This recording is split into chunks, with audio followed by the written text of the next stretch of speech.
Hi guys, welcome to another series of আমার life কেন এমন। তো আজকে ছাদে গাছ লাগানো হচ্ছিল।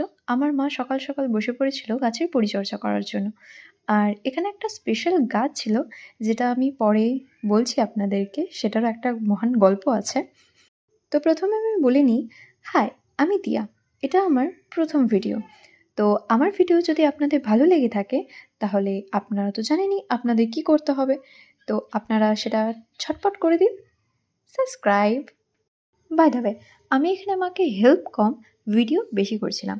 তো মা সকাল সকাল এখানে চলে এসেছিল গাছের পরিচর্যা করার জন্য, কারণ গাছগুলোকে মেনটেন করা সত্যি খুব অসুবিধা হয়ে যাচ্ছিল। এই গাছটা আমি আমার বান্ধবীর বাড়ি থেকে চুরি করে এনেছিলাম, মানে পারমিশন নিয়ে চুরি। অনেক যত্ন করে লাগিয়েছিলাম, কিন্তু এত অ্যাটিটিউড গাছটার, একটাও ফুল দিল না। তারপর মনে কষ্ট নিয়ে এই গাছটাকে মা বললো একটু ধুয়ে দিতে, মানে স্নান করিয়ে দিতে। তো স্নান করে এখানে আমি সুন্দর করে সাজিয়ে দিয়েছি।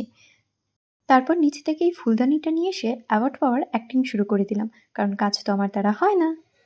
Thanks everyone. এই অ্যাওয়ার্ডটা আমি ডেডিকেট করছি আমার মেন্টাল স্টেবিলিটিকে, যেটা কোনোদিনই ছিল না। নাটক করতে করতে অনেকক্ষণ ধরে রিয়েলাইজ করলাম যে মা অনেকক্ষণ ধরে আমার দিকে তাকিয়ে আছে। তো এই তাকানো দেখে আমি চুপচাপ করে কিছু কাজ নিয়ে বসে পড়লাম, যাতে আমাকে কিছু বলতে না পারে। তো এখানেও আমি আমার কাজের নমুনা দেখিয়ে উল্টা পায়ে ঠিক দৌড়ে গেছি।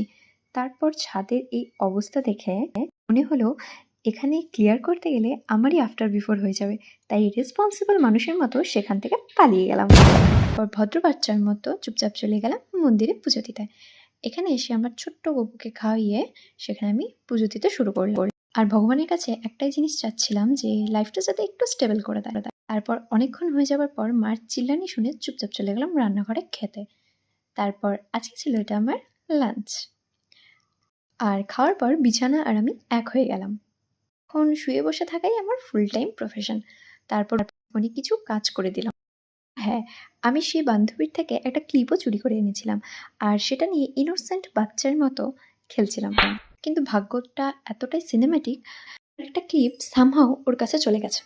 মানে কর্মা রিয়েলি ওয়ার্ক ফার্স্ট। সেই মানুষটার উদ্দেশ্যে বলছি, তুই যদি আমার ভিডিওটা দেখে থাকিস, তাহলে একটা সুন্দর কমেন্ট করে যাস আমার সম্পর্কে। এই হারকাতের জন্য তুই যদি পরবর্তীকালে আমাকে ট্রিটও দিতে চাস, তাহলে দিতে পারিস, আমি কিছু মনে করবো না।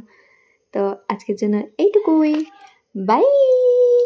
দেখা হচ্ছে নেক্সট পার্টে খুব তাড়াতাড়ি।